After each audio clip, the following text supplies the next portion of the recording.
Hello, Doc could not be here, and my, what are you doing here? I thought I'd come by and help you out with your reading. Maybe that Perla was here. You're looking for Perla? Oh yeah, she went that way. Okay. Well, I gotta go. You're gonna enjoy this one. Bye. Episode 21 coming up right now.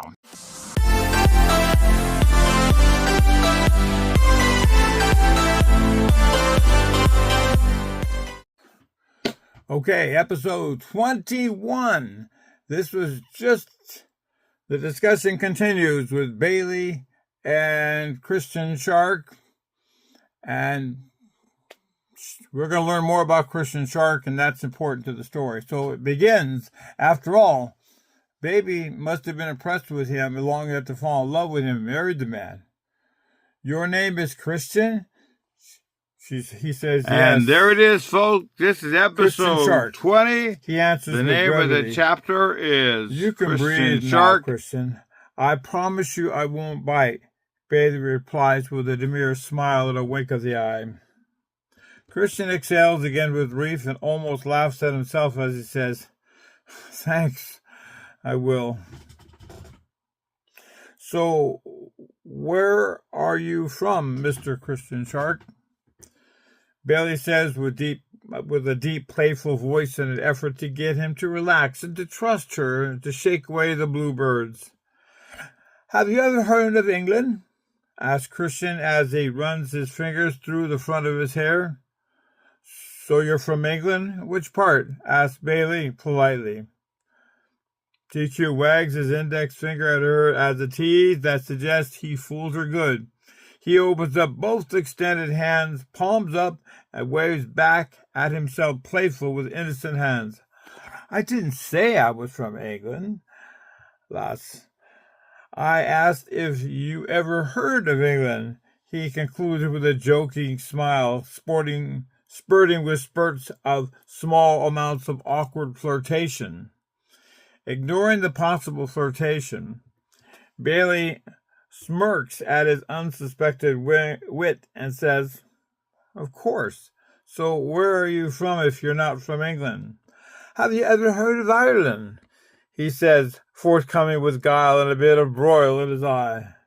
Bailey gives him the look of, I'm not going to fall for this twice, and says nothing as he stares at him to answer the question. All right, no more games, he says with a defeated chuckle. I'm not from England, Ireland, or even Scotland, but I am from an area very close to those places. It's called the Isle of Man. Bailey says nothing as she evaluates whether it is a truthful statement or if he is being playful again with words that seem to bring some sort of perverse pleasure. Ah, yes, lass, my home. I do miss it, he admits with a genuine regret as his own fingers tumble through the hairs of his chin again as if pulling out unwanted visitors. You sound more Irish than English, Christian. So, have you seen any leprechauns lately? Says Bailey as a tease and a joke.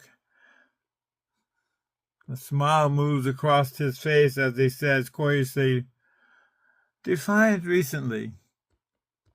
Both share a small laugh as Christian admits, my mother was born in Ireland and is a full-blooded Irish, while my father, God bless his soul, was from Man. That's M-A-N-N. So what should I know about the island of Man and its dangers that you are allowed to tell me? Smirks Bailey. Sharks, answers Christian grimly. Sharks? As in Christian Shark? Bailey says, expecting another play trick with words, grilled with another attempt to be provocative. Christian smiles with the air of seriousness and says, no, but it is one of the places of the world where sharks like to bask in the sun before they come to take a bite out of you, he says with a tease. Bailey awkwardly retreats to reluctance to continue with him as she is getting very strange vibes from him that's making her a little uncomfortable. With verbose and pride, he begins slowly, "Well, lass, let me do the honor in telling you about my home, the Isle of Man. She is approximately in the center of the Irish Sea between England, Wales, Scotland, and our dear old Ireland.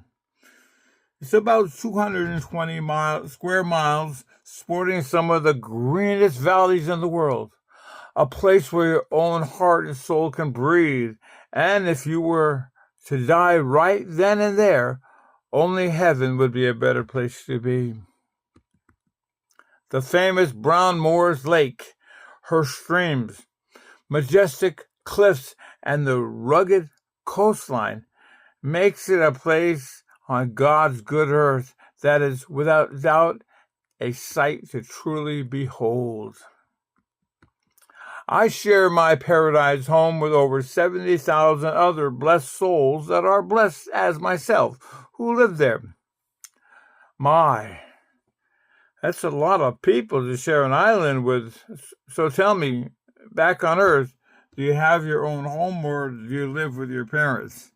asked Bailey carefully, not sure how old he really is. "Well, yes, lass, I do have my own place, and I share it with someone quite special. Would you like to know with whom?" asked Christian with a teasy smile and flirtatious little grin. Bailey doesn't respond as Christian's deadly silence breeds suspense.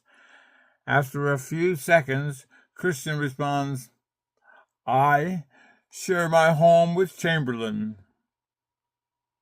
"Chamberlain?" asked Bailey, not sure what that is. "Chamberlain is my cat," he admits with a bit of pride. "You see, back on the island, I always had a fondness for the felines. Perhaps that's why Baby Doll as Sizzlecat appealed to me so much when I first met her. I used to enjoy him sitting on my lap and talking to him. But of course, as with most cats, I had to do my part to provide a good, steady neck rub. He was a good cat. He was quite unusual by Yank standards," he says tauntingly. "How so?" asked Bailey. "He was a Manx, S-M-A-N-X. Back home on the island, they are a local breed cat that has no cattail and large back legs like a rabbit. They are quite original and unique." "For real?" asked Bailey, trying to determine if she was being toyed or lied to. After all, Bailey had to admit at times she could be a little gullible at times. "Ah, yes. Story has it that they were originally brought to man as kittens from Asia and set free. So what else do you miss about back home?"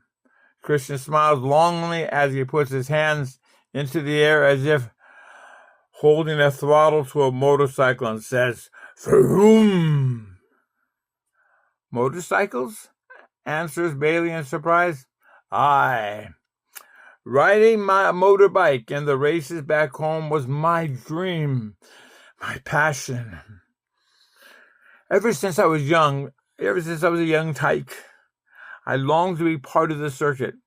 Every year, people would come from all over the world to compete and watch our annual motorcycle ride on the Isle of Man. It's second to none, Miss Wilder. It's a grueling race that stretches over 37 miles long that runs right through the town, and many of the riders reach speeds of over 120 miles an hour. I just can't tell you what a rush that is." Christian concludes with pride and bravado. "Oh my," says Bailey, impressed. "That is long and fast. It hasn't been that fast or even long in early days. The first reported race on record was in 1907 with a top speed of 40 miles an hour. Yet it was still a race, not for the timid or weak." "So, have you ever won?" asked Bailey as she brushes away some freelance volunteer ashes floating her way from the fire as if it seems to want to target her face. Twice, admits Christian with surprising modesty, but I had to give it up. Why so?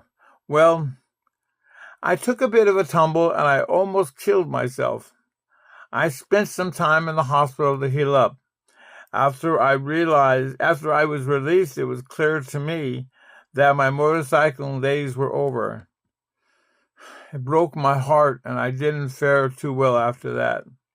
So what did you do after you got out of the hospital? Peruses Bailey with empathy.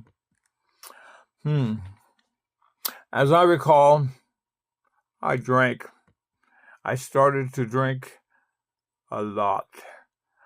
I learned that I had a wonderful propensity of handling my liquor, while I could drink with the best of them. I again ended up in the hospital after finishing second in a drinking match in one of our local pubs. I could put the pint away better and faster than most locals.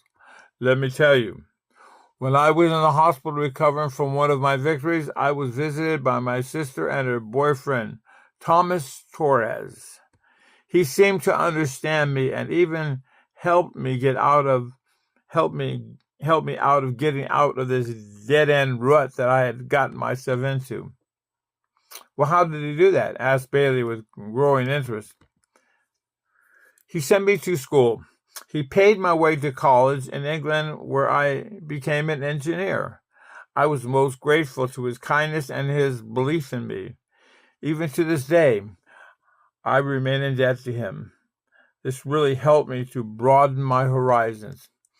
You see, as an engineer, I could go many places in the world for my new chosen profession. But I chose to go back home to the mainland and be an engineer there. Mainland? You said that before. Do you mean England? Oh, no, my dear. We think of the Isle of Man as the mainland. England is just never thought of as any other but an island. So how did you and Torres get involved with Dean Fitzpatrick and end up here? I believe that was Nathan Torres doing, says Christian as if going through files in his head, trying to remember all the details. Nathan? Who's that? What does his name? Why does his name sound so familiar? Asked Bailey. Yes. Well, you might remember TNT from the supervillain Thomas that I was part of back then. His full name is Thomas Nathan Torres. Okay. So go on with the story, implores Bailey, not sure of the relevancy. Thank you, Miss Wilder. You see, Nathan is a bit of a card shark, but of course not as good as this shark, boasts Christian as he points ominously to himself. At any rate, I took him to the proverbial cleaners. After the game, I left and went back home to the mainland, while Dean stayed in the valley in Ireland with Nathan for a few more days.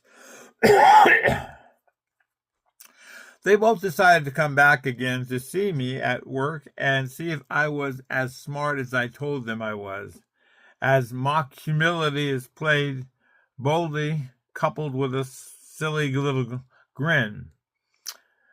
They knew I was special and decided to come and see me at work that day. Oh, I see. So where do special people work? Asked Bailey with a sudden burst of lackadosiousness. He reaches into his pocket and hands her a large wooden coin with an engraving of 3 legs similar to a broken cross. It's called the 3 Legs of Man. It's the official charter seal of our land. My work as an engineer took me deep inside the silver mines where we had for centuries mined zinc and lead as well.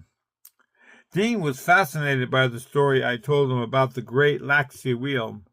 Ah, I can tell by the look of your face that you never heard of this. Well, let me enlighten you. Hoping to be equally evocative, this is a gravity-fed water system that was invented by a Victorian engineer in 1854. It's 72 feet high and completely powered by a gravity-fed water system from a cistern high up in the valley. You see, the wheel will revolve 2.5 times a minute, and it will pump 250 gallons of water from the depth of 1,200 feet. Pretty impressive, isn't it? Bailey nods in agreement, not sure if it really was true or if he was just making this stuff up trying to impress her. She wondered if it really mattered to him or not, as long as he could talk about something different than Baby Doll. Since this seems to relax him, she saw the good in it and continued to listen to him, not sure how long this sacrifice on her part was going to last. Its crank is attached to a system of rods 600 feet long and activated only by the water pumping system. The axle on the third wheel weighs over 10 tons. And, slow down. I don't want to build one. I'm just curious how you got there, says Bailey with hands up in the air as if trying to slow him down. Oh, that's easy. Nathan convinced Dean that my knowledge as an engineer and my mining experience would be useful to his company. While we both ended up being cast as members of the supervillains, since the superheroes were already chosen. The original heroes, not you guys.